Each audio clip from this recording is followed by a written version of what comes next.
Hello, people. So, of late, I've just been doing a lot of these palm reading sessions, and that this is something that I do through WhatsApp.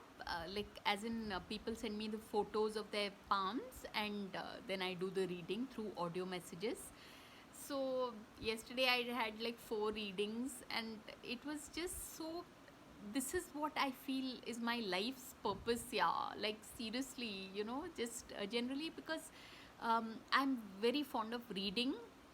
I mean, yeah, so it's like I've combined my love for reading with intuition to be able to do these palm reading sessions. And see, there is this writer Richard Webster who I'm very fond of, and he's written quite a few books on face reading, palm reading. So that's what I just request a photo of the person's hand, and also probably their photo of their face and their family and their date of birth, and that's how I do the reading.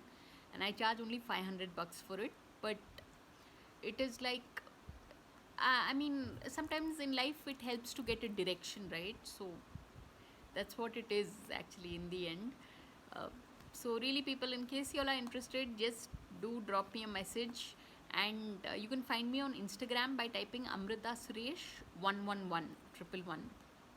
So yeah, so on that note, thanks for watching, and please subscribe.